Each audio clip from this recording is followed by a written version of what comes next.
Praise the lord. దేవుని నామానికి మహిమ కలుగును గాక. ఈ ప్రభు కృప మినిస్ట్రీస్ తరపున మీ అందరికీ నా హృదయపూర్వకమైనటువంటి వందనములు తెలియజేస్తూ ఉన్నాను. దేవుడు మిమ్మల్ని దీవించును గాక. ఆమేన్. హల్లెలూయా. దేవుని నామానికి మహిమ కలుగును గాక. ప్రియులారా, ఈ దినమున కల్వరి త్యాగము, దేవుని యొక్క ప్రేమను గురించి ఈ యొక్క సమయంలో నేను తెలియచేయాలని ఆశపడుతూ ఉన్నాను. దేవుడు సిలువలో ఎందుకు మౌనముగా ఉన్నాడు, దేవుడు ఎందుకు ఆఖరి రక్తపు బొట్టు వరకు మన కొరకు చిందించి ఉన్నాడు అన్నటువంటి విషయమును గురించి నేను తెలియచేయాలని ఈ యొక్క సమయంలో ఆశపడుతూ ఉన్నాను. ఈ యొక్క కల్వరి త్యాగమును గురించిన అద్భుతమైనటువంటి వివరణ ఈ యొక్క సమయంలో మీకు ఇవ్వాలని నేను ఆశపడుతూ ఉన్నాను. దేవుని నామానికి మహిమ కలుగును గాక. హల్లెలూయా. అందరం చెప్దాం హల్లెలూయా. దేవుని నామానికి మహిమ కలుగును. చూడండి ప్రియులారా, మరి పిలాతు వద్దకు తీసుకెళ్ళినప్పుడు కూడా మరి దేవుడు మౌనముగా ఉంటాడు. ఎలా ఉంటాడు? మౌనమై ఉంటాడు. యోహాను సువార్త 19:9-10 వచనాల్లో మనం చూసినట్లయితే అక్కడ ఈ విధంగా రాయబడి ఉంటుంది. నీవెక్కడి నుండి వచ్చితివి అని యేసుని అడిగాడు పిలాతు. అయితే యేసు అతనికి ఏ ఉత్తరమును ఇవ్వలేదు, ఏ ఉత్తరమును కూడా ఇవ్వలేదు. అయితే చూడండి, అక్కడ మౌనముగా ఉన్నాడు. ఈ మౌనం వెనక ఎంత దాగి ఉన్నదో ఈ యొక్క సమయంలో మీకు నేను తెలియచేయాలని ఆశపడుతూ ఉన్నాను. అయితే 10వ వచనం కూడా మనం చూసినట్లయితే, గనుక పిలాతు నాతో మాట్లాడవా, నిన్ను విడుదల చేయుటకును నాకు అధికారం కలదనియు, నిన్ను సిలువ వేయుటకు నాకు అధికారం కలదనియు నీవెరుగవా అని దేవునితో అనినట్లుగా మనము చూస్తూ ఉన్నాం. హల్లెలూయా. చూడండి, దేవుడు అక్కడ మౌనమై ఉన్నాడు. ఈ మౌనము వెనక దాగి ఉన్నటువంటి యొక్క మర్మాన్ని, దాని యొక్క వివరణను మీకు తెలియచేయాలని నేను ఆశపడుతూ ఉన్నాను. దేవుడు మౌనమయ్యాడు. మౌనముగా ఏమి మాట్లాడలేదు, ఉత్తరం ఇవ్వలేదు. పిలాతు గారు అంటూ ఉన్నాడు, నిన్ను సిలువ వేయాలన్నా నిన్ను విడిపించాలన్నా నాకు అధికారం ఉన్నది, నువ్వెందుకు మౌనముగా ఉన్నావని చెప్పేసి మరి పిలాతు గారు అడుగుతూ ఉన్నట్లుగా మనము చూస్తూ ఉన్నాం. చూడండి ప్రియులరా, ఈ లోకంలో వారు అంటూ ఉంటారు, సిలువలో 3 మేకులు తీసుకోలేనటువంటి వ్యక్తి మరి ఏ విధంగా ఈ లోకాన్ని రక్షిస్తాడు, రక్షకుడు అని అంటారు కదా, మరి ఈ లోకంలో ఉన్న తన బిడ్డలను ఏ విధంగా ఆయన రక్షిస్తాడు, తనను తాను రక్షించుకోలేని వాడు తన బిడ్డలైనటువంటి మనలను ఏ విధంగా ఆయన రక్షిస్తాడని చెప్పేసి మరి ఈ లోకంలో ఉన్నటువంటి వారు అనేక మంది అంటూ ఉంటారు. మనం చూస్తూ ఉంటాం, వింటూ ఉంటాం కూడా. అయితే దీని యొక్క వివరణ మీకు అద్భుతంగా వివరించాలని, ఎందుకు మౌనమయ్యాడు, ఎందుకని ఆ సిలువ యొక్క త్యాగము నుంచి ఆయన విడిపించుకోలేకపోయాడో నేను కొన్ని విషయాలు మీకు తెలియచేస్తాను. హల్లెలూయా. ఎందుకని ఆ సిలువ త్యాగమును ఆయన మరి అనుభవించి ఉన్నాడు అనేది మనం చూద్దాం ప్రియులరా. ఆయన ముఖము పైన ఉమ్ము వేసుకుంది మనలను కాపాడడానికి, ఆయన పిడిగుద్దులను గుద్దించుకుంది మనలను రక్షించడానికి, ఆయన తన రక్తాన్ని కార్చింది ప్రియులరా. చూడండి, మనలను విడుదలను విమోచించడానికి ఆయన పక్కలో బల్లెపు పోటును పొడిపించుకున్నాడు. కాబట్టే ఈ దినాన నీవు నేను ఈ లోకంలో స్వేచ్ఛగా బ్రతకగలుగుతూ ఉన్నాం, స్వేచ్ఛగా తిరగగలుగుతూ ఉన్నాం. అయితే ప్రియులరా, ఆయన మోము పైన ఉమ్మి వేసుకుంది నీ యొక్క పాపముల విషయమై. నువ్వు పాపంలో జీవిస్తున్నావు కాబట్టి ఆ పాపము నుంచి విడుదల పొందటానికి ఒక రక్షకుడు, ఒక పరిశుద్ధమైన రక్తము చిందించబడాలి. కాబట్టి ఆయన ఏం చేసి ఉన్నాడంటే మోము పైన ఉమ్ము వేసుకున్నాడు. పిడిగుద్దులను, అవమానమును, నిందలను, హేళనను, దూషణమైనటువంటి మాటలను, ముళ్ళ కిరీటమును, ఆఖరి రక్తపు బొట్టు వరకు కార్చినటువంటి దేవుడు ఆయనే నజరేయుడైనటువంటి యేసుక్రీస్తు. హల్లెలూయా. ఆయన మోము పైన ఉమ్ము వేసుకున్నాడు కాబట్టి ఈ దినాన నీవు సంతోషంగా గడపగలుగుతున్నావు, నీకు నచ్చినది నువ్వు చేయగలుగుతున్నావు, ఈ లోకంలో స్వేచ్ఛగా నువ్వు తిరగగలుగుతూ ఉన్నావు. అయితే ప్రియులరా, ఆయన ప్రాణము పెట్టేంత ప్రేమను మనకు చూపించి ఉన్నాడు. ఎంత ప్రేమ అంటే ప్రాణం పెట్టేంత ప్రేమ. యోహాను సువార్త 15వ అధ్యాయము 13వ వచనంలో మనం చూద్దాం ప్రియులరా. తన స్నేహితుల కొరకు ప్రాణం పెట్టువాని కంటే ఎక్కువైన ప్రేమ గలవాడెవడు? తన స్నేహితుల కొరకు ప్రాణం పెట్టువాని కంటే కూడా, తన స్నేహితుల కొరకు ప్రాణం పెట్టువాని కంటే కూడా మరి ప్రేమ గలవాడెవడని మరి లేఖనాలలో మనము చూస్తూ ఉన్నాం. ప్రాణం పెట్టేంత ప్రేమను ఆయన సిలువలో మనకు చూపించి ఉన్నాడు. ప్రాణం పెట్టేంత ప్రేమ. ఈ లోకంలో ప్రాణము కంటే విలువైంది ఇంకేదైనా ఉన్నదా? ఏదీ లేదు. ప్రతి ఒక్క వ్యక్తి బ్రతకాలని ఆశిస్తాడు, లోకంలో జీవించాలని ఆశిస్తాడు. లోకంలో ఉన్న ఘనతలు, లోకంలో ఉన్నటువంటి ఆశ, లోకంలో ఉన్నటువంటి ధనము కొరకు ప్రయాసపడతాడు. అయితే వీటన్నిటికంటే కూడా శ్రేష్టమైనది ప్రాణము. విలువైంది ఏంటిదంటే ప్రాణము. ఆ ప్రాణాన్నే పెట్టేంతగా మనల కొరకు ఆయన ఏం చేశాడంటే ప్రేమించి ఉన్నాడు. హల్లెలూయా, హల్లెలూయా. ప్రాణం పెట్టేంత ప్రేమ దేవుడు మన పట్ల చూపించినట్లుగా మనము చూస్తూ ఉన్నాం. రోమీలకు రాసిన పత్రిక 5వ అధ్యాయం 8వ వచనం.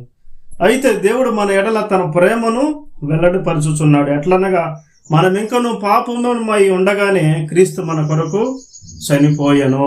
మనం ఇంకా పాపములమై ఉండగానే దేవుడు ఏం చేసి ఉన్నాడంటే మన కొరకు ఆయన ఏం చేసి ఉన్నాడంటే చనిపోయి ఉన్నాడు. హల్లెలూయా. మనం ఇంకా పాపములమై ఉండగానే, పాపములో జీవిస్తూ ఉండగానే, లోకములో జీవిస్తూ ఉండగానే ఆయన మన కొరకు ఏం చేసి ఉన్నాడంటే చనిపోయి ఉన్నాడు. హల్లెలూయా. మరి 9వ వచనంలో కూడా చూద్దాం. 5వ అధ్యాయం 8వ వచనం 9వ వచనం. కాబట్టి ఆయన రక్తము వలన ఇప్పుడు నీతిమంతులుగా తీర్చబడి మరింత నిశ్చయముగా ఆయన ద్వారా ఉగ్రత నుండి మనం ఏం చేయబడుతున్నాం అంటే రక్షించబడుతూ ఉన్నాం. హల్లెలూయా. రక్తము వలన ఇప్పుడు మనము ఎలా మార్చబడ్డామంటే నీతిమంతులుగా మార్చబడ్డాం. ఒకటి, మనం ఇంకా పాపములమై ఉండగానే ఆయన ఏం చేస్తున్నాడంటే చనిపోయి ఉన్నాడు. ఆయన రక్తము వలన మనం ఏం చేయబడ్డామంటే నీతిమంతులుగా తీర్చబడి రక్షించబడి ఉన్నాం. హల్లెలూయా. చూడండి ప్రియులరా, యేసుక్రీస్తు ప్రేమ మరి కొలత లేనిది, వర్ణించలేనిది, మాటల్లో చెప్పలేనిది. మనం ఎంత నేర్చుకున్నా, ఎంత చెప్పినా కూడా దేవుని యొక్క ప్రేమలో ఎంతో కొంత వివరించలేనిదంటూ ఉంటుంది, చెప్పలేనిదంటూ ఉంటుంది. సమయం కూడా సరిపోదు దేవుని యొక్క ప్రేమను వివరించడానికి, దేవుని యొక్క త్యాగమును వివరించడానికి కూడా సమయము సరిపోదు. అంత ప్రేమను మన ఎడల, అంత కృపను మన ఎడల, అంత జాలిని, అంత కరుణను మన ఎడలో చూపించున్నాడు. కాబట్టి ఈ దినాన నీవు నేను సజీవుల లెక్కలో ఉండి ఆయనను స్తుతించగలుగుతూ ఉన్నాం, ఆయనను ఆరాధించగలుగుతూ ఉన్నాం.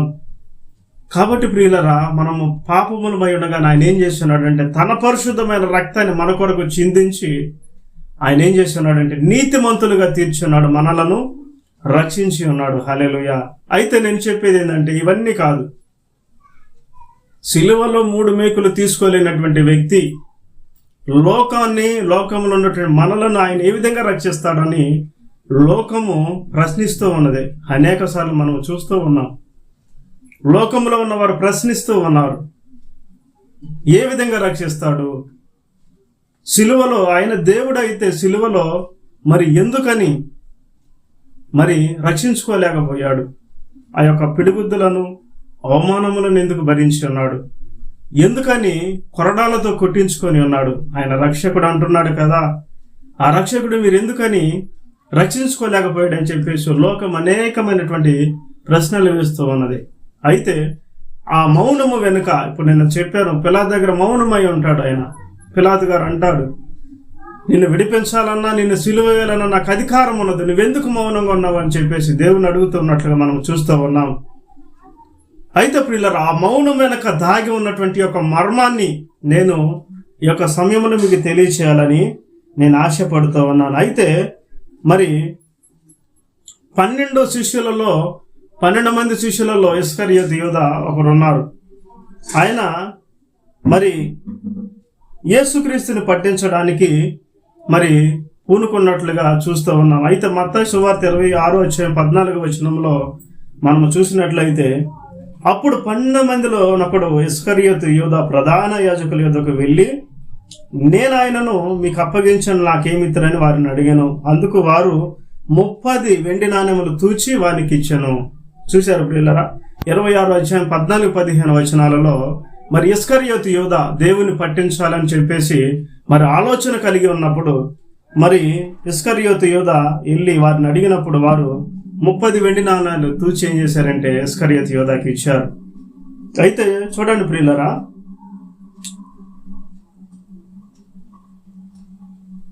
ఇస్కరియోతు యూదా యేసుక్రీస్తుని పట్టించడం, తర్వాత మత్తయి సువార్త 26వ అధ్యాయం 49వ వచనంలో వెంటనే యేసు నొద్దకు వచ్చి బోధకుడా నీకు శుభమని చెప్పి ఆయనను ముద్దు పెట్టుకున్నాడు. శుభమని చెప్పాడు.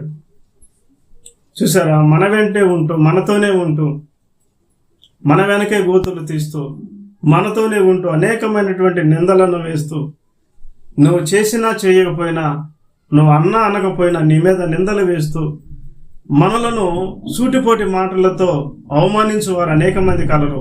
మనము కూడా చూస్తూ ఉంటాం. మన వెంటే ఉంటారు, మన ముందు పొగుడుతారు, మన వెనక తిడుతూ గోతులు తీస్తూ ఉంటారు. అయితే ప్రియులరా, యేసుక్రీస్తు విషయంలో కూడా ఇదిగో ఇస్కరియోతు యూదా ఉన్నాడు, తిరిగాడు. ఆయన చేసిన అద్భుతాలను చూశాడు, ఆయన చేసిన ఆశ్చర్య కార్యాలను చూశాడు. దేవునితోనే ఉన్నాడు, దేవునితోనే నడిచాడు, దేవుని వెంటే ఉన్నాడు. అయితే ఒకానొక సమయం రాగానే బోధకుడా నీకు శుభమని చెప్పి ఏమని చెప్పాడు? శుభమని చెప్పేసి ముద్దు పెట్టి వారికి అప్పగించాడండి. లోకంలో ఇదే పరిస్థితి మనం చూస్తూ ఉంటాం. బంధువులలో కానీ స్నేహితులలో కానీ మనకున్నటువంటి మనము నమ్మి మనం విశ్వసించి ముందుకు వెళుతున్నటువంటి వారిలో కానీ మనం ఇదే చూస్తూ ఉంటాం. మంచి మంచి మంచి మంచి అని చెప్పేసి మంచిని చేయకుండా చెడుని చేస్తూ మన వెంటే ఉంటూ మనతోని తిరుగుతూ ఉంటారు. ఈ లోకము ఈ విధంగా ఉంటూ ఉంది అని చెప్పటం ఎటువంటి సందేహం లేదు. శుభమని చెప్పేసి ఆయనకు ముద్దు పెట్టి పట్టించాడండి. చూద్దాం 50వ వచనంలో కూడా, యేసు చెలికాడా నీవు చేయవచ్చినది చేయమని అతనితో చెప్పగా వారు దగ్గరికి వచ్చి ఆయన మీద పడి ఆయనను పట్టుకున్నారు. ఈ యొక్క ఇస్కరియోతు యూదా శుభమని చెప్పి ఆయనకు ముద్దు పెట్టి దేవుణ్ణి ఏం చేశాడంటే పట్టించి ఉన్నాడు. అయితే దేవుడు అంటున్నాడు, చెలికాడా, ఎంత ప్రేమగా పిలుస్తున్నాడు చూడండి శత్రువుని కూడా. 30 వెండి నాణ్యములకు దేవుణ్ణి అప్పగించినటువంటి ఇస్కరియోతు యూదాని దేవుడు అంటూ ఉన్నాడు, చెలికాడా నీవేమి చేయవలసి వచ్చి ఉన్నావో దానిని జరిగించమని చెబుతూ ఉన్నాడు. తిట్టలేదు, దండించలేదు, అవమానించలేదు, కొట్టలేదు, ఏది చేయలేదు. దేవుని యొక్క ప్రేమ చూడండి. దేవుని యొక్క ఆ ప్రేమ వెనక దాగి ఉన్నటువంటి యొక్క ఆ మౌనం వెనక దాగి ఉన్నటువంటి ప్రేమను చూడండి ప్రియులరా. ఏమంటూ ఉన్నాడు? పట్టించినటువంటి శత్రువుని చెలికాడా అని చెప్పేసి ప్రేమగా, ఎంత అద్భుతంగా చూడండి ప్రియులరా.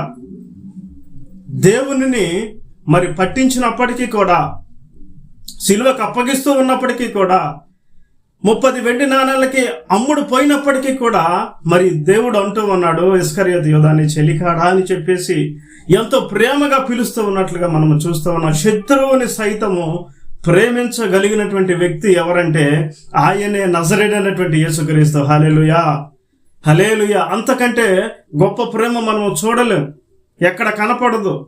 ఒకవేళ ఎవరన్నా నిన్ను ప్రేమిస్తూ ఉన్నారని చెప్తే నమ్మబాకండి. అది అంత అబద్ధము, అంత మోసము, అంత వారి యొక్క స్వార్థము ఆ ప్రేమలో ఉంటుంది. ఎందుకనంటే లోక ప్రేమ స్వార్థము కొరకు, ధనము కొరకు ఏదో ఒకటి నీ యొద్ద నుంచి ఆశించి అడుగుతారే కానీ దేవుడు అయినా పట్టించినప్పటికీ కూడా, అమ్ముడు పోయినప్పటికీ కూడా అంటూ ఉన్నాడు, చెలికాడా నువ్వేమైతే చేయాలనుకుంటున్నావో ఆ పనిని జరిగించు అని చెప్పేసి ప్రేమగా మాట్లాడుతూ ఉన్నాడండి. మౌనంగా చెబుతూ ఉన్నాడు, కోపగించుకోవట్లేదు, అవమానపరచలేదు. ఎంత గొప్ప దేవుణ్ణి మనం ఈ దినాన ఆరాధిస్తూ ఉన్నామంటే నిజంగా మనము ధన్యులము. ఈ యొక్క వీడియో చూస్తున్నటువంటి నీవు ధన్యుడవు.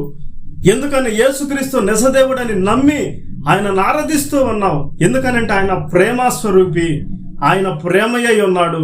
దేవుని యొక్క ప్రేమ కంటే కూడా ఈ లోకంలో ఏ ప్రేమ కూడా శాశ్వతమైనది కానే కాదు. హల్లెలూయా, హల్లెలూయా. అయితే నేను చెప్పాలనుకుంటున్నాను ఏంటంటే ప్రియులరా, ఎందుకు ఆయన మౌనముగా ఉన్నాడు? ఆ మౌనం వెనక ఏమి దాగా ఉందో మనము చూద్దాం. ఇస్కరియోతు యూదా యేసుక్రీస్తుని పట్టిస్తాడు. మరి చూద్దాం ప్రియులరా.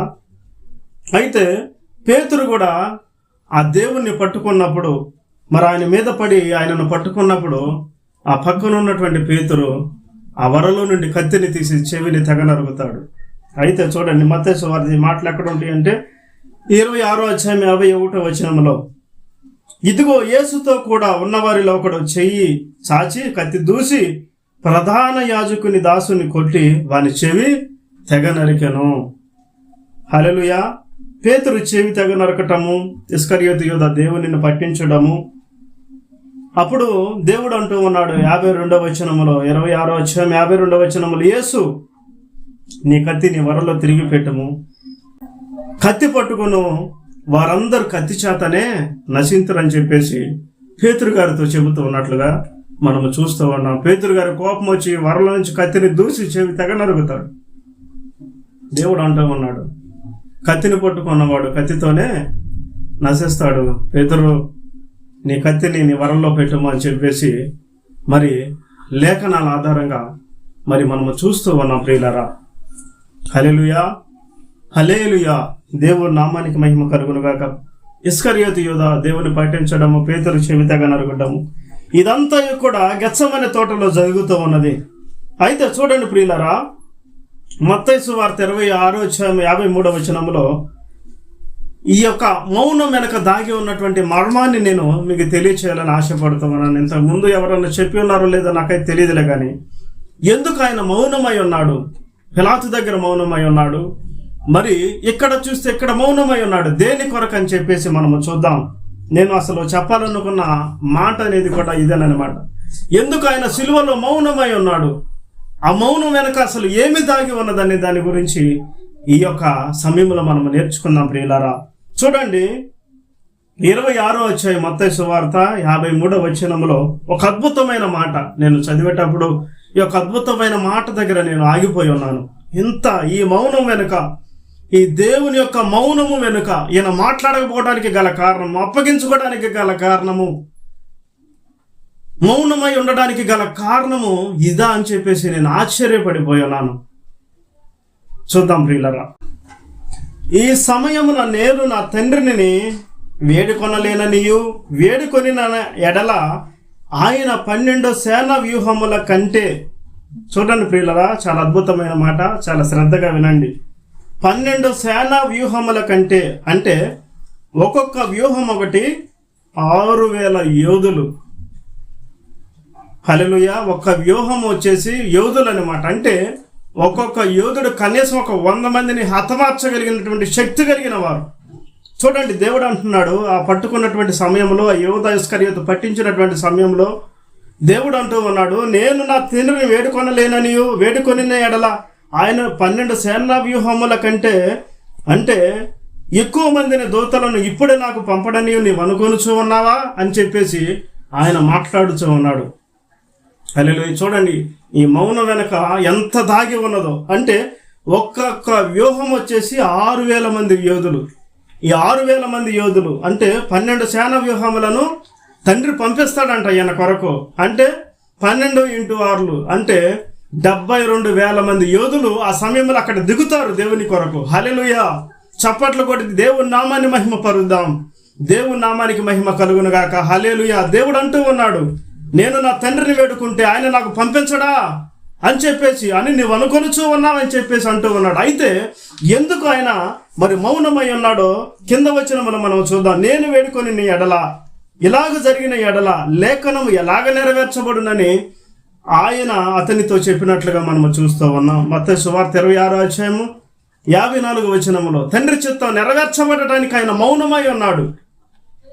అదే గనక అది తండ్రి చిత్తము కాకపోతే, ఈయన గనక తండ్రి అయినటువంటి దేవునికి కుమారుడైనటువంటి యేసుక్రీస్తు గనక మొరపెట్టినట్లయితే, అడిగినట్లయితే 72,000 మంది యోధులు అక్కడ దేవుని కొరకు, దేవుని కుమారుడైనటువంటి యేసుక్రీస్తు కొరకు అక్కడ దిగుతారు ప్రియులారా. హల్లెలూయా. 72,000 మంది యోధులు. ఒక్క యోధుడు ఒక 100 మందిని కనీసము హతమార్చగలిగినటువంటి శక్తి వారికి ఉంటుంది. యోధులండి వారు. ఖడ్గము దూశారంటే 100 మందిని కూడా హతమార్చగలరు.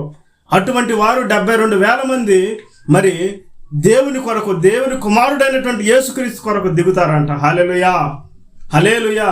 నీవు అనుకొనుచూ ఉన్నావా నా తండ్రిని వేడుకొని నీ ఎడల నా తండ్రిని, ఇదిగో మరి 12 సేనా వ్యూహముల కంటే కూడా, అంటే మనము సుమారుగా 12 × 6 72,000 మంది యోధులు అనుకుంటున్నాం. ఇంతకంటే కూడా ఎక్కువ మంది దిగుతారంట. హల్లెలూయా.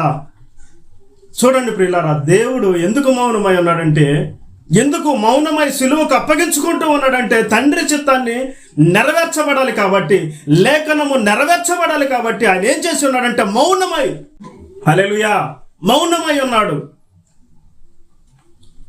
తండ్రి చిత్తం నెరవేర్చడానికి ఆయన మౌనమై ఉన్నాడు.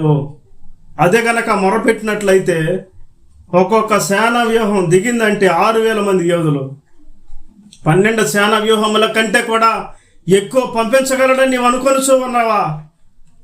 72,000 మంది, 12 × 6 72,000 మంది యోధులు దేవుని కొరకు, నా కొరకు దిగరని నీవు అనుకొనుచూ ఉన్నావని చెప్పేసి అంటూ ఉన్నాడు. అయితే లేఖనము నెరవేర్చబడటానికి, తండ్రి చిత్తం నెరవేర్చబడటానికి ఆయన సిలువకు అప్పగించుకున్నాడు, మౌనమై ఉన్నాడు. పిలాతు దగ్గర మౌనమై ఉన్నాడు. మరి గెత్సెమనే తోటలో ప్రభువుని పట్టుకునేటప్పుడు కూడా మౌనమై ఉన్నాడు. దేని కొరకై అంటే తండ్రి చిత్తం నెరవేర్చబడటానికి. ఎంత అద్భుతమైన మాటను దేవుడు మనకి అందించి ఉన్నాడు.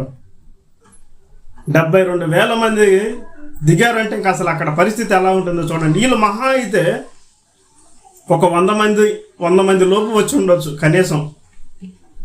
వీళ్ళు తండ్రి అయినటువంటి దేవునికి, యేసుక్రీస్తు కనుక మొరపెట్టినట్లయితే 72,000 మంది కంటే కూడా యోధులు ఏం చేస్తారంటే దేవుని కుమారుడైనటువంటి యేసుక్రీస్తు కొరకు అక్కడ దిగుతారు. అసలు ఈ 72,000 మంది కూడా అవసరం లేదు. ఒక్క యోధుడు చాలు, ఒక 100 మందిని హతమార్చగలడు. హల్లెలూయా, హల్లెలూయా. చూడండి ప్రియులారా, ఈ మౌనం వెనక ఎంత దాగి ఉన్నది. హల్లెలూయా. అయితే తండ్రి చిత్తాన్ని నెరవేర్చబడటానికి ఆయన కల్వరి శిలువలో బలియాగమైనట్లుగా మనము చూస్తూ ఉన్నాం. అయితే చూడండి, కపాల స్థానం అనబడినటువంటి ఆ కల్వరి యొక్క స్థలమునకు మరి తీసుకొని వెళతారు.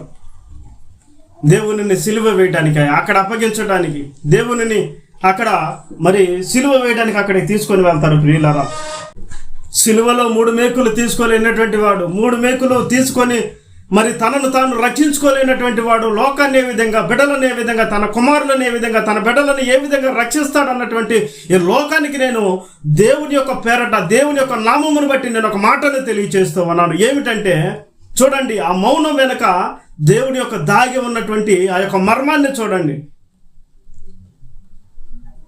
తనను తాను రక్షించుకోలేని వాడు బిడ్డలను ఏ విధంగా రక్షిస్తాడని చెప్పేసి లోకము ప్రశ్నిస్తున్నటువంటి లోకానికి నేను ఒక మాట చెబుతూ ఉన్నాను. ఏమిటా మాట అంటే, దేవుడు గనక తన తండ్రి అయినటువంటి దేవుణ్ణి మొరపెట్టినట్లయితే 12 సేనా వ్యూహములను, ఒక్కొక్క సేనా వ్యూహం వచ్చేసి 6,000 మంది యోధులు దిగుతారు. 72,000 మంది కంటే కూడా యోధులు అక్కడ దిగుతారు. 72,000 మంది దేవుని కొరకు మరి నిలబడటానికి ఆ వ్యూహము దిగి వస్తూ ఉందంట. అయితే ఎందుకు దేవుడు మొరపెట్టలేదంటే తండ్రి చిత్తం నెరవేర్చడానికి, తన బిడ్డలను రక్షించుకోవడానికి, తన కుమారులను రక్షించుకోవడానికి. ఈ లోకములో పాపములో ఉండగా అనేకమైనటువంటి వారు పాపములో జీవిస్తూ ఉండగా వారి కొరకు దేవుడు ఏం చేసి ఉన్నాడంటే మౌనమై తండ్రి చిత్తాన్ని నెరవేర్చడానికి మరి అక్కడ మౌనమై ఉన్నట్లుగా మనము చూస్తూ ఉన్నాం. ఈ లోకంలో ఉన్నటువంటి పాపములో, వ్యసనాలలో, త్రాగుబోతులో, మరి అవమానాల్లో, మరి ఈ లోకంలో ఉన్నటువంటి వారు మరి అనేకమైనటువంటి దుర్వ్యసనాలలో, పాపపు ఊబిలో, అనేకమైనటువంటి వ్యసనాలలో ఉన్నటువంటి వారిని విడిపించడానికి యేసుక్రీస్తు వారు ఏం చేసి ఉన్నాడంటే మౌనమై ఉన్నాడు.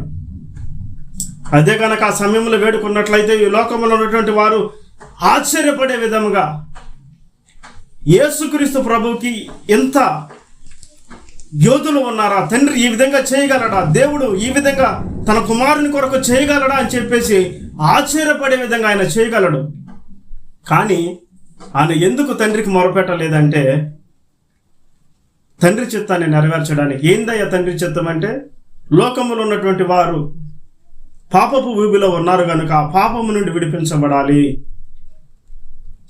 రక్షణలోకి తీసుకురావాలి, ప్రేమను తెలియచేయాలి, వారు ప్రేమగా జీవించాలి, పరిశుద్ధంగా జీవించాలి, పరిశుద్ధతలో నడవాలి, నిజదేవుణ్ణి తెలుసుకోవాలి అన్నటువంటి ఆ యొక్క లక్షణాల కొరకు తండ్రి ఏం చేశాడంటే కుమారుని లోకానికి పంపించున్నాడు. అది తండ్రి చిత్తం నెరవేర్చబడాలి.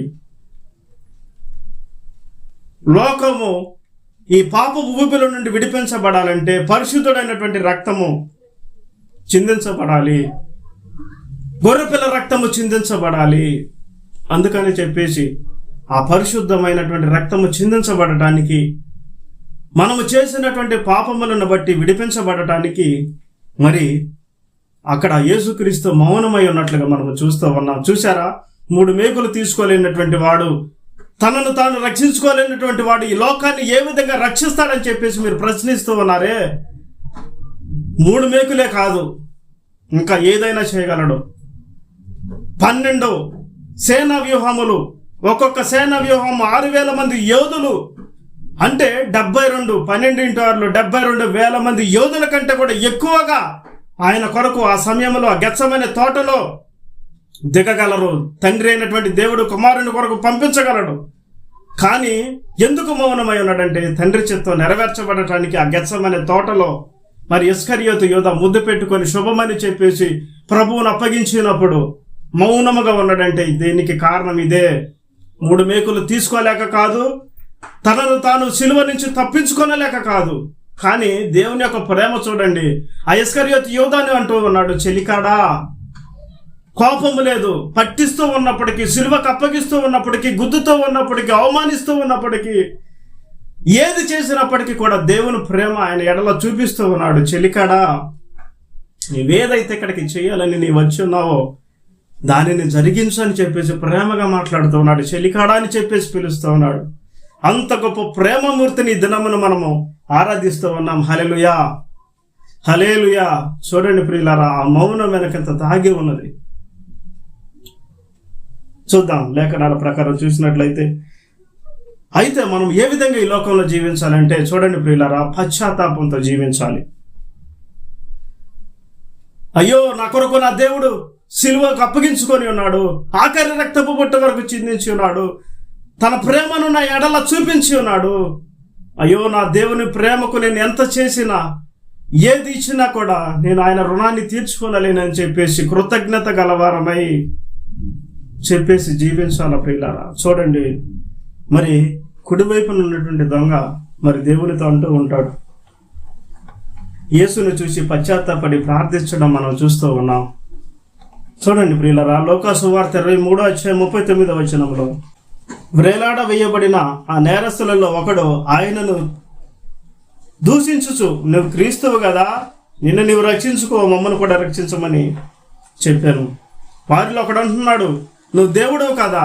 లోకం ఇప్పుడు అంటూ ఉంది కదా, 3 మేకులు తీసుకోలేనటువంటి వ్యక్తి, తనను తాను రక్షించుకోలేనటువంటి వ్యక్తి ఏ విధంగా మనల్ని రక్షిస్తాడని ఇదే ఇప్పుడు ఆయన కూడా అంటూ ఉన్నాడు. ఆ సిలువ, యేసుక్రీస్తుతో పాటు 2 సిలువ వేయబడి ఉన్నారు. వారిలో ఒకడు అంటూ ఉన్నాడు, నువ్వు దేవుడవు కదా, యేసుక్రీస్తువు కదా, నిన్ను నువ్వు రక్షించుకొని నన్ను కూడా రక్షించు అని చెప్పేసి ఒకడు అంటూ ఉన్నాడు. అయితే వీటిలాగా మనం ఉండకూడదు. లోకం ఇప్పుడు అలాగే ఉంటుంది. నువ్వు దేవుడవు కదా, నువ్వు రక్షకుడవు కదా, నిన్ను నువ్వు రక్షించుకో, మమ్మల్ని కూడా రక్షించు అని చెప్పేసి ఈ లోకం అంటూ ఉన్నది. 41 కూడా మనకైతే ఇది న్యాయమే, మనము చేసిన వాటికి తగిన ఫలము పొందుచున్నాము, కానీ ఈ తప్పిదమును చెయ్యలేమని చెప్పి ఆయనను చూసి, యేసు నీ రాజ్యములోనికి మరి వచ్చినప్పుడు నన్ను కూడా జ్ఞాపకం చేసుకోనమనెను. హల్లెలూయా.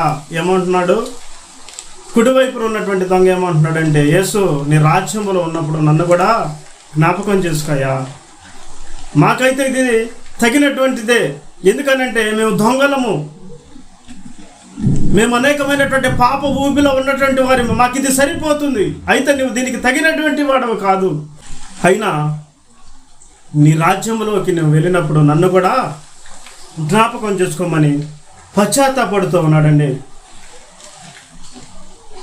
అందుకు ఆయన వానితో, నేడు నీవు నాతో కూడా పరదైసులో ఉందని నిశ్చయముగా చెప్పుచున్నాను. అప్పుడు రమారమి మధ్యాహ్నం అయిను, అది మొదలుకొని 3 గంటల వరకు దేశమంతటా చీకటి కమ్మెను.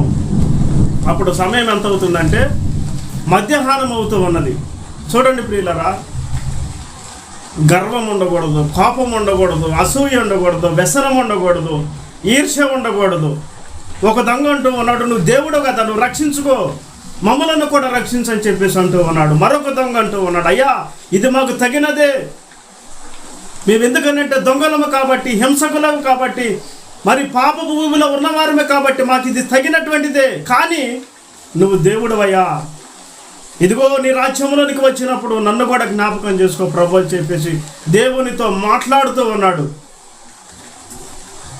వాడిని గద్దించి ఉన్నాడు, నువ్వు దేవుడు కదా, నువ్వు రక్షించుకొని మమ్మల్ని రక్షించమన్నప్పుడు వాడిని గద్దించి మరి కుడివైపున ఉన్నటువంటి దొంగ దేవునితో మాట్లాడుతూ ఉన్నాడు, అయ్యా నన్ను కూడా జ్ఞాపకం చేసుకొని రాజ్యం అనగాని. దేవుడు చూడండి, అటువంటి పరిస్థితులలో కూడా సిలువ వేయబడి, రక్తము కార్చి, చిందించబడి, మోము పైన ఉమ్ము వేసుకొని, ముళ్ళ కిరీటమును పెట్టించుకొని, ఆఖరి రక్తపు బొట్టు వరకు కార్చినటువంటి పరిస్థితుల్లో కూడా ఆ దొంగతో ప్రేమగా మాట్లాడుతూ ఉన్నాడు. హల్లెలూయా! ఎంతో ప్రేమను చూపిస్తూ ఉన్నాడు. నిందించబడ్డాడు, అవమానించబడ్డాడు, హేళన చేయబడ్డాడు, వస్త్రములు చించబడ్డవి, మోము పైన ఉమ్ముని వేసుకున్నాడు. ఇంత జరిగినప్పటికీ కూడా ఆ దొంగతో ప్రేమగా మాట్లాడుతూ ఉన్నాడు. నేడు నీవు కూడా నాతో పాటు పరదేశంలో ఉందని. ఎందుకనంటే చూడండి ప్రియులారా, ఏ వ్యక్తి నశించటము, ఏ వ్యక్తి నరకానికి వెళ్ళటము, ఏ వ్యక్తి పాప భూమిలో ఉండటము, ఏ వ్యక్తి దేవునిని జీవించకుండా, దేవునికి మొరపెట్టకుండా, దేవుని ఎదుట మోకాలుని ప్రార్థించకుండా ఏ వ్యక్తి నశించిపోవటం ఆయనకి ఇష్టం లేదు కనుక ఆయన ప్రేమగా మాట్లాడుతూ ఉన్నాడు. ఆ సమయంలో కూడా నీవు నాతో కూడా పరదేశంలో ఉందామని చెప్పేసి దేవుడు ప్రేమగా మాట్లాడుతూ ఉన్నాడండి. హల్లెలూయా! ఎంత గొప్ప ప్రేమామూర్తిని మనం ఆరాధిస్తూ ఉన్నాం. ఇది తెలియక ఈ లోకానికి ప్రశ్నిస్తూ ఉన్నారు.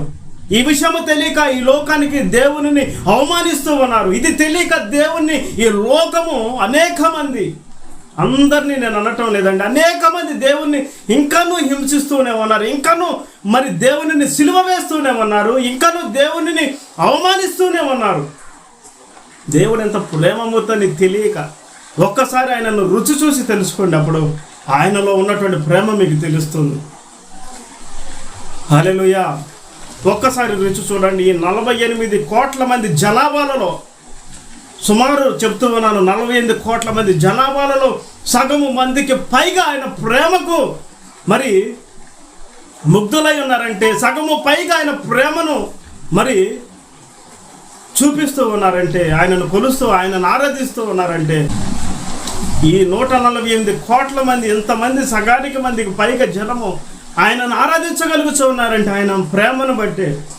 నిన్ను వలె నీ పొరుగు వానిని ప్రేమించున్నట్లుగా ఆయన పాపంలో ఉన్నటువంటి మనలను ప్రేమిస్తూ ఉన్నాడు కనుక ఆయన ఏం చేస్తూ ఉన్నాడంటే ప్రేమిస్తూ ఉన్నాడు. హల్లెలూయా!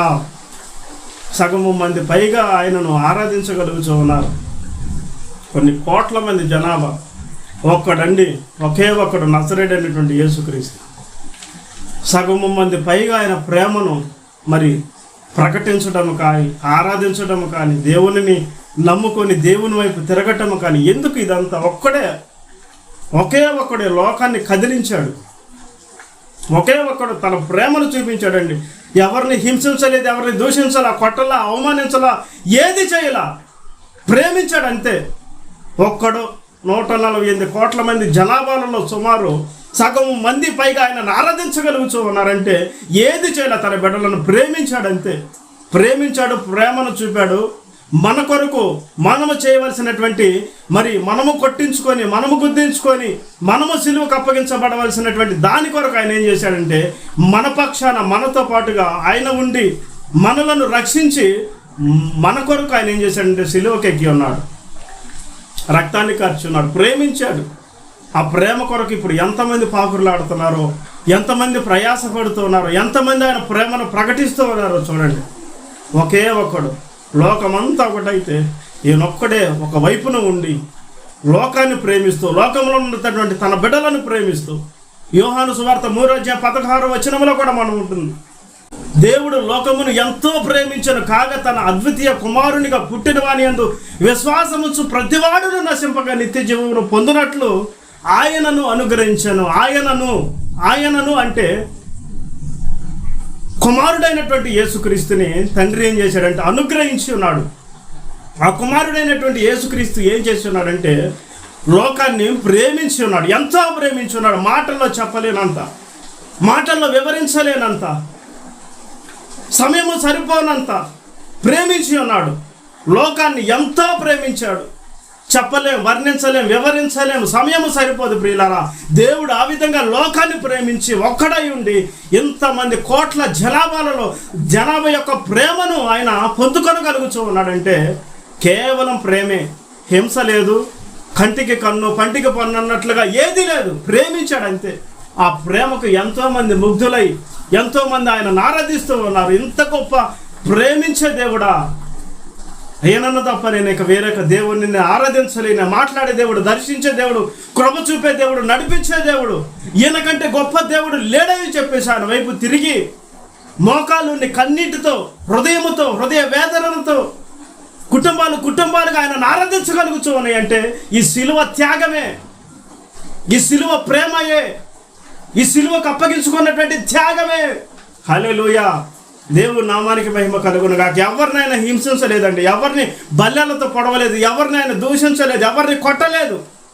శత్రువుని సైతము ప్రేమించగలిగిన దేవుడు, పాపుల సైతము ప్రేమించగలిగిన దేవుడు, పాపపు ఊబిలో ఉన్న వారి సైతము ప్రేమించి వారిని రక్షించి కాచి కాపాడగలిగిన దేవుడు ప్రేమను చూపించాడు అంతే. ఆ ప్రేమ కొరకే ఇంతమంది జనాభా, ఇన్ని కోట్ల మంది జనాభా ఆయన వెంట పడుతూ ఆయన ఆరాధిస్తూ ఉన్నారు. హల్లెలూయా, హల్లెలూయా. దేవుని నామానికి మహిమ కలుగునుగాక. పాపములో పట్టబడినప్పుడు ఒక స్త్రీని తీసుకొని వస్తారు. ఆ స్త్రీని తీసుకొని వచ్చి అక్కడ రాళ్లతో కొట్టాలని, హింసించాలని, దూషించాలని లోకము చూస్తూ ఉన్నది. కానీ దేవుడు ఒకే ఒక మాట అంటాడు, మీలో ఎవరైతే పాపము చేయలేదో ఆమె పైన రాళ్ళు వేయండి అంటాడు, రాళ్లతో కొట్టండి అంటాడు. చూడండి, ఆయన ప్రేమను అక్కడ చూపిస్తూ ఉన్నాడు. పాపములో పట్టుబడినటువంటి స్త్రీని తీసుకొని వచ్చి అక్కడ పడవేసి ఆ రాళ్లతో కొట్టి చంపాలని చూస్తుంది లోకము. అందరిది అదే బతుకు, అందరూ అలాగే. లోకమే పాపమై ఉన్నది, అయినా మనకి కనపడదు. చూడండి ప్రియులరా, అంత పాపపు ఊబిలో ఉన్నటువంటి ఆ స్త్రీని మరి దేవుడు అంటూ ఉన్నాడు, మీలో ఎవరు పాపం చేయలేదు. ఎందుకంటే అందరిది అదే బతుకు, అందరిది అదే బ్రతుకు, అందరూ పాపం చేసిన వారు మనకి కనపడదు. దేవుడు అంటూ ఉన్నాడు, ప్రియులారా, ఎవరైతే మీలో పాపం చేయలేదో మొట్టమొదట ఆమె మీద రాయి వేయమనగానే వాళ్ళందరూ ఆ రాళ్ళను అక్కడ పడవేసి వెళ్ళిపోతారండి. ఎందుకనంటే అందరిది అదే బతుకు. సమయం వస్తేనే వారి బ్రతుకు వారికి కనపడిద్ది, సమయం వస్తేనే వారికి కనపడుతుంది. వారి పాపం ఏమిటో, వారు చేసే స్థితి ఏమిటో, వారు మాట్లాడే మాటలు ఏమిటో, వారు ఏ విధంగా లోకాన్ని జీవిస్తున్నారో, ఏ విధంగా దేవుని విడిచిపెట్టి ఉన్నారో, ఏ విధంగా ఈ లోకములో ఇదిగో పాపమును జుర్రుకొనుచు ఇదిగో నరకానికి వెళ్ళాలని ఆశ్చర్యపడి ఉన్నారో, ఆ సమయం వచ్చినప్పుడు వారికి దొరుకుతుంది, అది వారికి తెలుస్తుంది. అది అందరూ అక్కడ రాళ్ళను పడవేశారు. అప్పుడు దేవుడు యొక్క ప్రేమ చూడండి ప్రియులారా, దేవుడు ఆమె దగ్గరికి వెళ్ళి అంటాడు, అమ్మా నిన్నెవరు, అమ్మా అని పిలుస్తూ ఉన్నాడు. పాపములో ఉన్నటువంటి వ్యక్తిని కూడా ఆయన ఏమని పిలుస్తూ ఉన్నాడు, అమ్మా నిన్నెవరు కొట్టలేదా, దూషించలేదా, చంపలేదా అని చెప్పేసి మాట్లాడుతూ ఉన్నాడు. అమ్మా అని సంబోధిస్తూ ఉన్నాడు. ఇందాక నేను చెప్పాను, ఇస్కరియోతు యోధాను ఏమని పిలిచాడు, చెలికాడా అని పిలిచాడు. పట్టించినటువంటి వ్యక్తిని, సిలువకు అప్పగిస్తున్నటువంటి వ్యక్తిని, తనతో పాటే ఉండి తనతోనే జీవించి తనతోనే తిని తనతోనే దేవుడు చేసినటువంటి అద్భుతమైన కార్యములు చూసినటువంటి వ్యక్తే దేవుడిని 30 వెండి నాణ్యములకు ఆశపడి దేవుడిని అప్పగించినటువంటి వ్యక్తిని ఏమని పిలిచాడు, ఇస్కరియోతు యోధాన్ని చెలికాడా అని చెప్పేసి ప్రేమగా పిలిచాడు. అయితే ఈ పాపపు ఊబిలో ఉన్నటువంటి ఈమెను వ్యభిచారము చేస్తూ పట్టబడినటువంటి స్త్రీని అంటూ ఉన్నాడు, అమ్మా అని చెప్పేసి పిలుస్తూ ఉన్నాడు. ఎవరు నిన్ను కొట్టలేదా, అయితే నేను కూడా నిన్ను ఏమి చెయ్యను, శిక్షించను, అయితే ఇక నీవు పాపము చెయ్యకు అని చెప్పేసి హల్లెలూయా ప్రేమగా ఆమెకి మరి చెప్పి పంపించినట్లుగా మనం చూస్తూ ఉన్నాం. పాపము చేయకు, ఇక పాపము చేయకు అమ్మ అని చెప్పేసి ఆమెను పంపించి ఉన్నాడండి. ఈ ప్రేమే ఇప్పుడు ఇన్ని కోట్ల మందిని కదిలిస్తూ ఉన్నదంటే, ఇన్ని కోట్ల మంది ఈ సిలువ త్యాగానికి ముగ్ధులై ఉన్నారంటే, సిలువ త్యాగాన్ని వివరిస్తూ ఉన్నారు, ప్రకటిస్తూ ఉన్నారు, ప్రేమిస్తూ ఉన్నారు, ఆరాధిస్తూ ఉన్నారంటే కారణం ఇదే.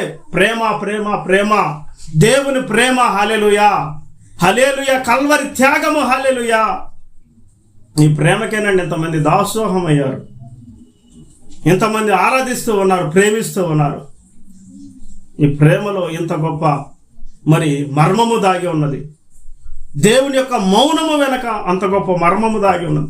72,000 మంది యోధుల కంటే కూడా ఎక్కువ సేనా వ్యూహాలను దేవుడు పంపగలడు నా తండ్రి. అయితే నేను వేడుకొనలేను, ఎందుకనంటే నా తండ్రి చిత్తము లేఖనము నెరవేర్చబడదని వారితో అక్కడ చెప్పినట్లుగా ఆ మౌనం వెనక దాగి ఉన్నట్లుగా మనం చూస్తూ ఉన్నాం. హల్లెలూయా, దేవుని నామానికి మహిమ కలుగునగాక. చూడండి ప్రియులారా, అయితే దేవునిని ప్రశ్నించే వారిగా మనం ఉండొద్దు. దేవుడు నాకేం చేశాడులే, దేవుడికి నేను కనపడనులే, ఎంత ప్రార్థించినా ఎంత చేసినా కూడా నా జీవితం నా బ్రతుకు ఇంతేలే అని చెప్పేసి దేవుని నువ్వు అవమానిస్తూ నిందిస్తూ మరి అనేకమైనటువంటి ప్రశ్నలు వేస్తూ ఉన్నావేమో. అలా ఉండవద్దు. కుడివైపు దొంగ దేవుడితో అంటూ ఉన్నాడు, అయ్యా మాకు ఇది సబబే, మేము చేశాం కాబట్టి ఈ శిక్ష మాకు తగినదే. అయితే నువ్వు దేవుడవయ్యా, నీ రాజ్యంలో ఇదిగో నన్ను కూడా యేసు జ్ఞాపకము చేసుకో అని చెప్పేసి ఆ కుడివైపున ఉన్నటువంటి దొంగ ఎంతో ప్రేమగా దేవుణ్ణి అడిగినప్పుడు దేవుడు అంటున్నాడు, నేడు నీవు నాతో కూడా పరదేశంలో నిశ్చయంగా ఉందని చెబుతున్నాను నేను.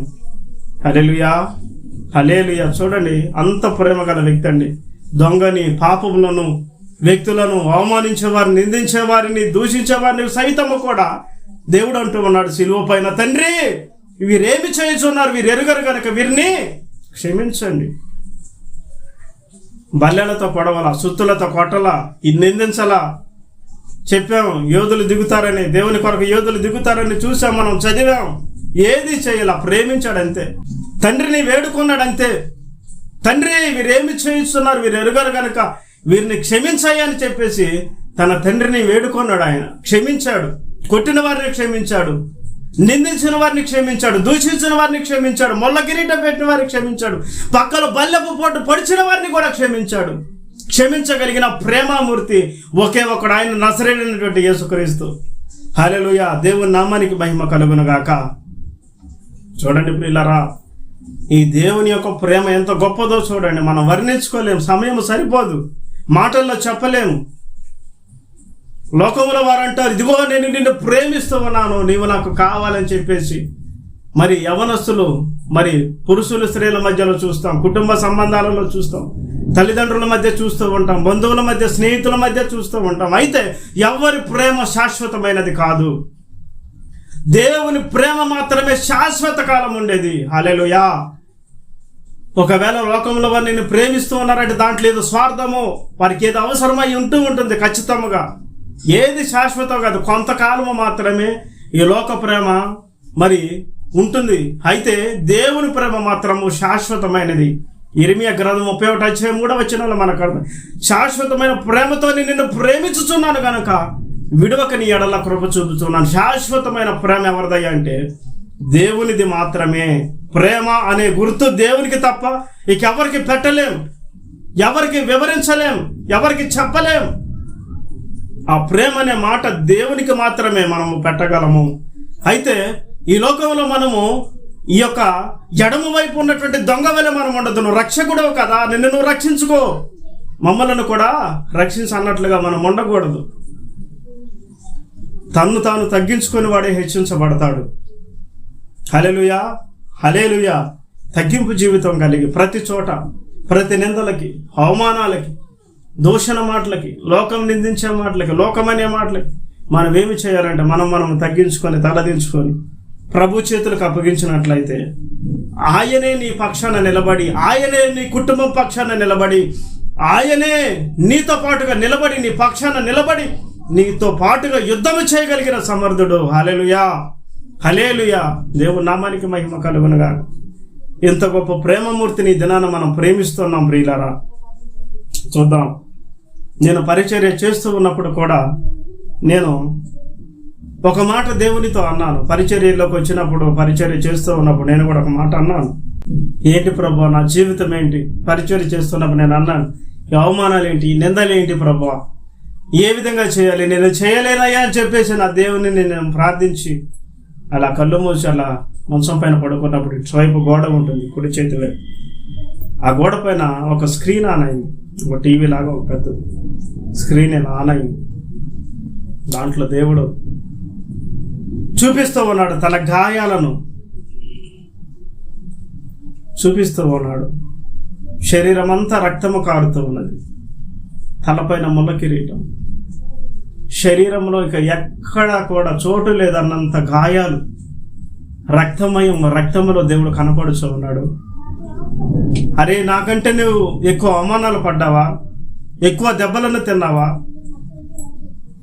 నాకంటే కూడా ఎక్కువగా నీవు మాటలను, దోషణను, అవమానమును పడ్డావా? కొరడాలతో కొట్టించుకున్నావు. ఈ కొద్దిపాటి శ్రమలకే నేను చేయను నా ప్రభుని మొరపెడుతున్నావే. ఈ గాయాల గురించి ఎవరు ప్రకటిస్తారు? ఈ పరిశుద్ధ రక్తాన్ని చిందించానని వీటి గురించి ఎవరు తెలియచేస్తారు అని చెప్పేసి దేవుడు నాతో మాట్లాడుతూ ఉన్నాడు. టీవీ గోడ పైన ఒక టీవీ లాగా ఒక స్క్రీన్ అట్లా ఆన్ అయింది. కొద్దిపాటి శ్రమలకే, కొద్దిపాటి నిందలకే, కొద్దిపాటి అవమానాలకే నీ విధంగా మాట్లాడితే లోకము కొరకు, లోకంలో ఉన్న ప్రతి వ్యక్తి నశించిపోకూడదని, ప్రతి వ్యక్తి రక్షించబడాలని, ఇదిగో ఆఖరి రక్త పొట్టు వరకు కాల్చున్నాను రా. నా శరీరం అంతా చూడు, పొలము దున్నినట్లుగా నా వీపి దున్నబడి ఉన్నది, శరీరంలో రక్తం లేదన్నట్లుగా ఆఖరి రక్తపు బొట్టు వరకు కార్చున్నానని చెప్పేసి ఆ గాయాలను చూపిస్తూ దేవుడు నన్ను అట్లా కౌగలించుకున్నాడండి.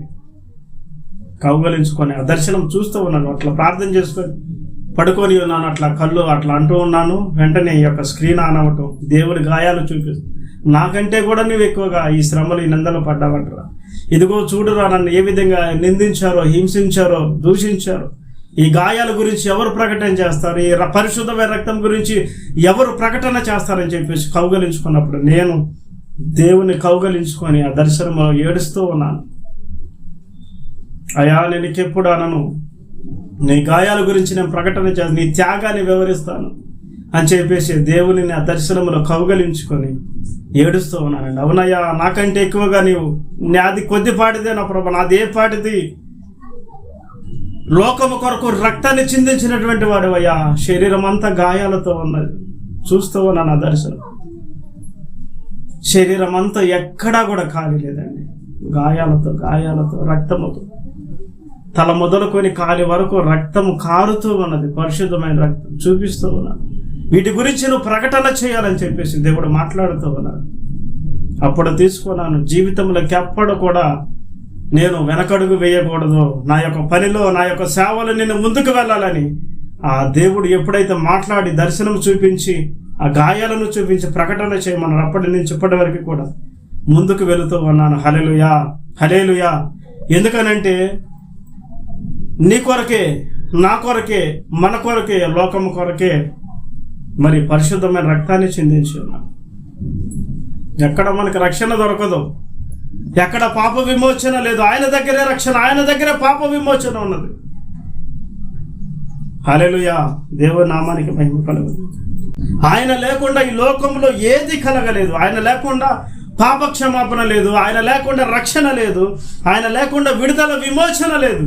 ఆయన మనతో ఉంటేనే వీటన్నిటికీ సాదృశ్యము, విడిపించడానికి కూడా సాదృశ్యము. ఆయన మనతో ఉంటేనే, ఆయన లేకుండా ఏదీ లేదు, అంతా జీరో. దేవుడు లేకపోతే జీరో. హల్లెలూయా. ఆయన లేకుండా ఏది కలగలేదండి. ఆయన లేకపోతే రక్షణ లేదు, పాపక్షమాపణ లేదు, విమోచన లేదు. చూడండి ప్రియులారా, ఆయన అంటే ఎవరో తెలుసా? ఆయన అంటే అంటే ఆశ్చర్యకరుడైన దేవుడు.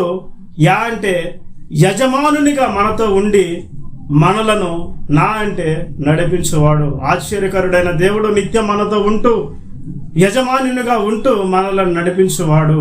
ఆయనే నజరేయుడైనటువంటి యేసుక్రీస్తు. హల్లెలూయా.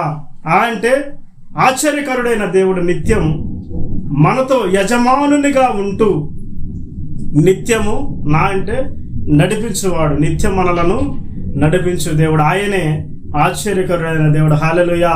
దేవుని నామానికి మహిమ కలుగును గాక.